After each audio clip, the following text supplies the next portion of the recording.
How to hide contacts on Messenger. This tutorial shows you how to prevent specific people from appearing in your Messenger on your Android device. First, open the Messenger app on your Android device.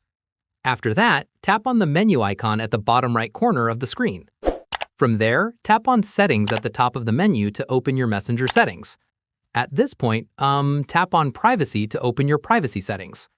In the next step, tap on Hidden Contacts to open the Hidden Contacts section. Following this, tap on the Add button at the top right corner of the screen. Once done, your contacts list will appear. Scroll through and tap on the person you want to hide to select them. From here, you can select multiple contacts at once if you want to hide more than one person. At this stage, once you've selected everyone you want to hide, tap Done to confirm. Finally, the selected contacts will now be moved to your Hidden Contacts list and will no longer appear in your main Messenger inbox or contact suggestions. Hiding a contact on Messenger means they won't show up in your chat list or suggestions, but it doesn't block them. They can still send you messages. They'll just be harder to come across unless you specifically search for them. And that's it. If this Messenger guide helped you hide specific contacts from your inbox, give it a like, subscribe for more Messenger tutorials, and tap the bell icon for updates. See you in the next one.